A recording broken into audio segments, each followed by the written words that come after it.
Please hold on a second. I appreciate it. Thank you. Today I'm not going to play any music because apparently people were complaining that they couldn't hear what I was saying due to the noise behind me. And for your information, the stuff that was going on in the last blog behind me was music that my brother and I had done. I was playing a synthesizer and he was playing drums. So that'll end your curiosity. It's part of kind of the neo-Nancy thing that we do. Anyways, first thing I just wanted to, say what atrocity it was that happened in the Connecticut school. It brings up a certain feeling that I have. I'm a big believer in the Second Amendment, and it's terrible that such a thing would happen during Advent and Hanukkah.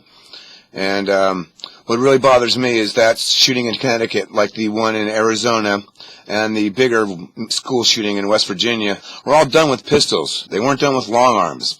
And this brings me to a really important point, is the Second Amendment says that you have the right to bear arms in order to form a militia. That defends long arms. More people every year are shot with pistols than with rifle rounds by far. Yet people try to ban assault rifles more than they try to ban pistols. Pistols are concealable and easy to bring around and are only designed to kill humans. They're not good for game hunting. They're too small of a caliber and too short of a range. They're only designed to hunt people. So you practice indoors with them at short ranges, not outdoors with scopes in the wind. And the other thing is, militarily speaking, actually, to form a militia, that would defend long arms like assault rifles, or things with bayonets or shotguns or something like that. Typically in the military, the only two uses for pistols were usually as sidearms for naval officers besides their saber, or a sidearm for an artillery officer besides his saber. So men who couldn't carry long arms because they were operating cannons. But generally, pistols were only used for dueling. Their whole purpose was for people to kill people. They've always been people-hunting machines.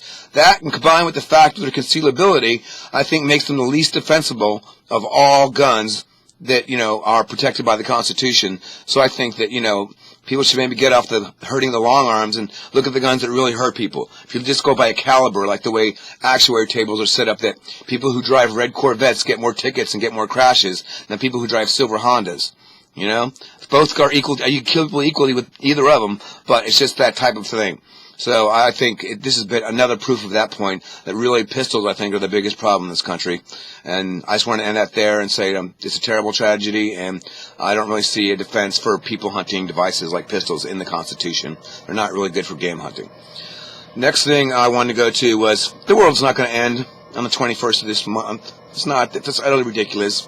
What's going to happen is there's going to be a great, beautiful celestial event that you were lucky enough to be alive to see.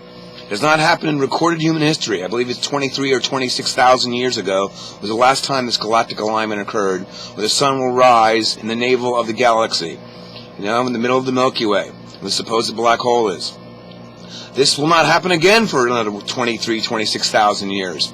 So, it's a rare chance, so maybe that day you might want to look at the sunrise or the sunset, or take a look at the night sky or the daytime sky and say that you can remember it. You can tell your grandkids or something about it. It's not the end of the world. It's not the Mayans' predicted disaster. All they did was reset their long count calendar. That's all that is a reset of a long count calendar.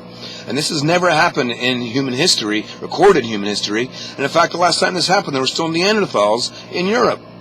So it's something very special, and you should be very happy about it. And the thing I want to get to again is that of the numerology of stuff. I was trying to talk about the importance of certain numbers. Okay, 7 and 12 are very holy numbers in many religions. We'll talk about just their use in regular stuff. The 7 days of the week, the 12 months of the year, the 12 hours that make up AM, the 12 hours that make up PM.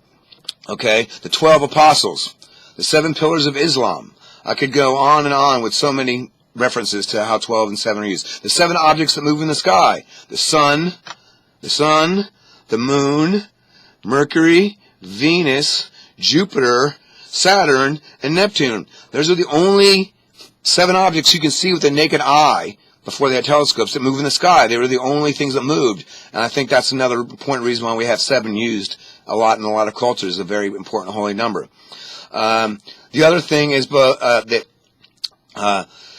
And 12 is so important too, again, with the apostles and everything like that, and the months of the year. It's very, very important things. But I think there's a link between these two numbers that, even though I've read a lot of stuff, I've not really seen much spoken about it. In fact, I've never really seen anything exactly explicitly saying this. But, what do 12 and 7 have in common? What they have in common is that 7 is 3 plus 4, 12 is 3 times 4. So they both come down to a reduction of the numbers 3 and 4. So I think that's what the real big significance that these two holy numbers have in common. 7 and 12 are related by 3 and 4, and it's just the mathematical operation between 3 and 4 that creates them both as holy numbers. That was just something I wanted to go through on my number theory stuff. Other than that, not much to say, just saying that I guarantee you the road will be here on the 22nd. And, I've been doing some sculptural stuff lately, and I'm doing a special one I'm starting tomorrow on the 17th.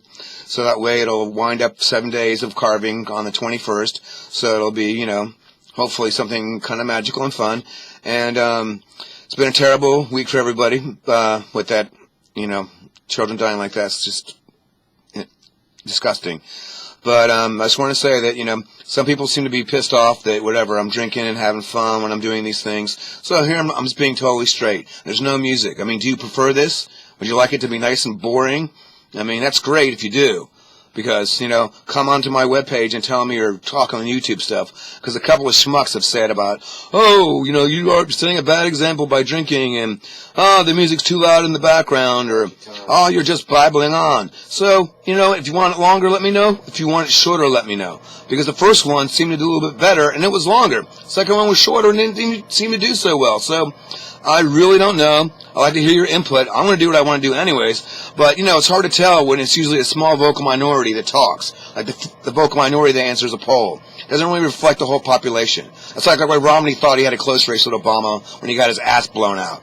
So, anyways, that's my stuff for tonight. And I hope you all have a, better week than it's been so far.